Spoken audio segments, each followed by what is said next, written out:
Nanti cari di medsosnya saya atau Pak Guru Gembul ya. Beliau itu meremehkan tema diskusi ini. Tapi Bapak tahu nggak?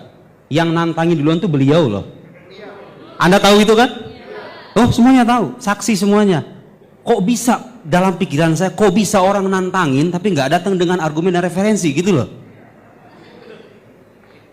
Ya mohon maaf gitu loh, Anda kan yang menantang saya. Ayo, baraya, saya tantang semuanya. Bagaimana cara mengimpikan Allah? Setahu saya ulama Sunni dan Syiah, saya paparkan tuh Sunni Syiah semuanya mengatakan Tuhan itu bisa dibuktikan secara rasional, itu buktinya ilmiah. Saya jelaskan ilmu itu apa, ilmiah itu apa, landasannya apa, referensinya apa, yang timur, yang barat, yang Sunni, yang Syiah. Kok bisa beliau orang nantangin saya, nantangin baraya semuanya itu? Tapi beliau ketika datang dengan cara meremehkan semacam itu. Pertanyaan saya, apakah itu sikap seorang ilmiah, seorang ilmuwan? Apakah itu seorang akademisi? Apakah itu layak kita respon sebetulnya? Tidak layak, tapi mohon maaf karena beliau punya banyak pengikut ya, saya harus merespon. Ini akan disaksikan oleh para pengikutnya. Amin aman amin wajahid man jahid. Yang mau percaya, yang mau ingkari silakan. Ahlan wa sahlan. In alaina illal balagh, khalas. Ya, saya menyampaikan terserah.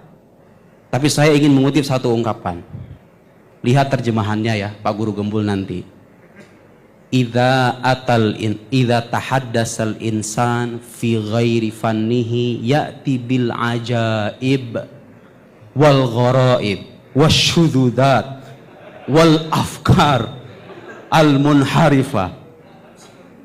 Saya nggak akan terjemahkan, tapi Anda ketawa, ya itulah begitu. Mohon maaf semuanya kepada para netizen, kepada para YouTuber, kalau bicara sesuatu jangan bicara sebelum Anda membaca. Ya, bicara sesuatu berdasarkan kapasitas Anda. Saya ingatkan dengan ayat Al-Qur'an, wala taqfu ma laisa laka bihi ilm.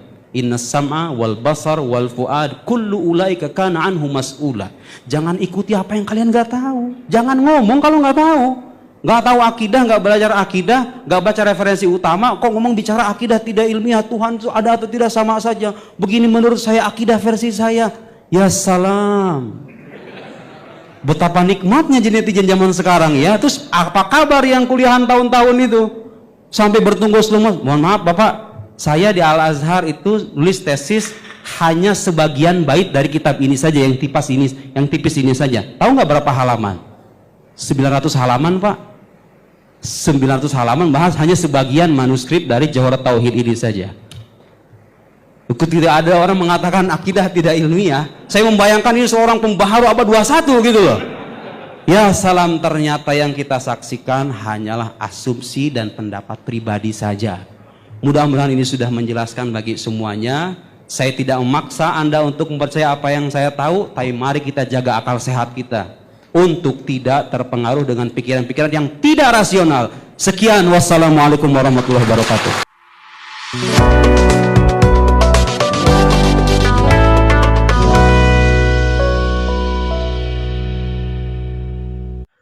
Assalamualaikum warahmatullahi wabarakatuh. Sobat sekalian, bagaimana kabarnya? Mudah-mudahan dalam keadaan sehat walafiat dan dilancarkan segala urusan. Amin ya rabbal alamin.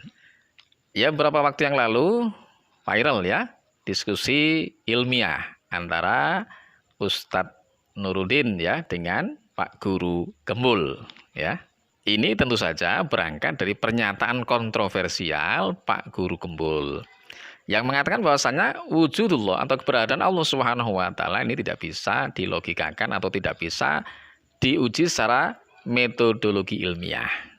Padahal sobat sekalian, jika kita kulik lebih lanjut sebenarnya metodologi ilmiah itu seperti apa, ya tentu saja Pak Guru Gembul ini tidak akan berkata seperti itu. Ini menunjukkan bahwasanya betapa sempitnya pemikiran Pak Guru Gembul.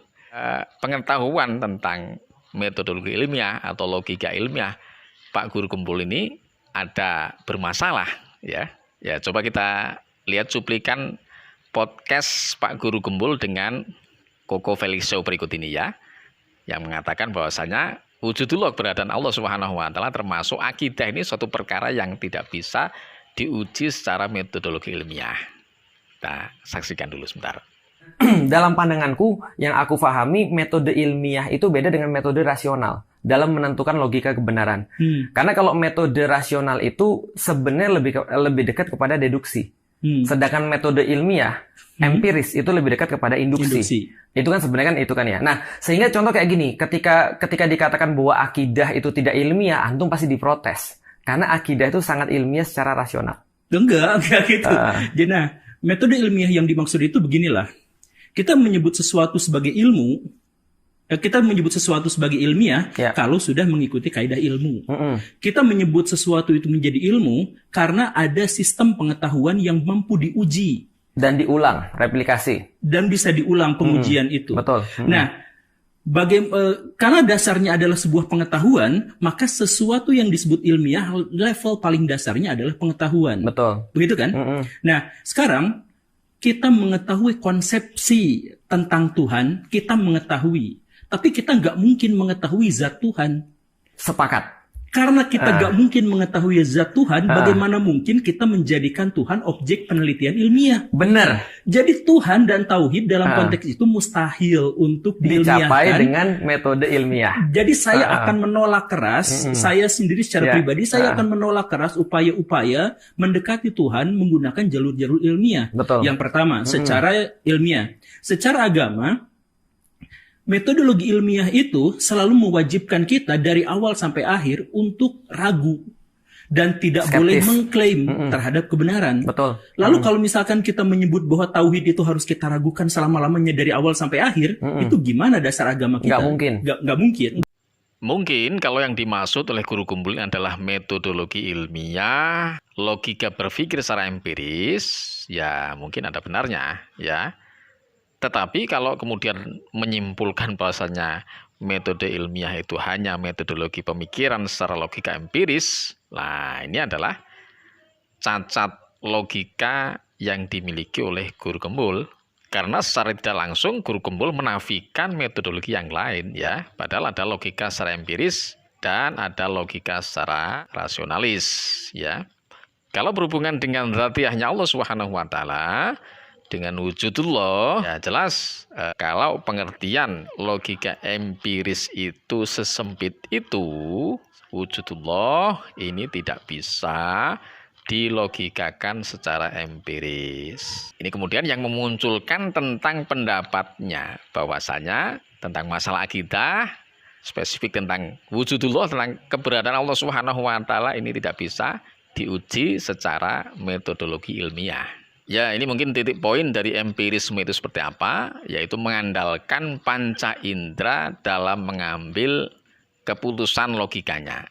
Dalam diskusi antara guru gembul dan Ustadz Nuruddin, ya cukup jelas ya kita saksikan bersama betapa guru gembul ini terjebak pada pemahaman bahwasanya metode ilmiah atau kajian ilmiah atau yang namanya ilmiah itu hanya sebatas ilmiah secara empiris saja. Ya bahkan kalau kita lihat secara keseluruhan ya, guru gembul juga tidak begitu menguasai atau tidak secara komprehensif memahami tentang logika empiris dan logika rasional.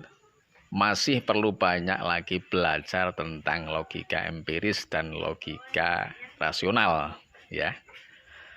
Jadi sebenarnya sobat sekalian, apa yang disampaikan oleh guru gembul ini, kalau dia memaksakan bahwa yang dikatakan metode ilmiah ini hanya logika berpikir secara empiris saja, maka dia akan terjebak pada pemikiran yang sempit.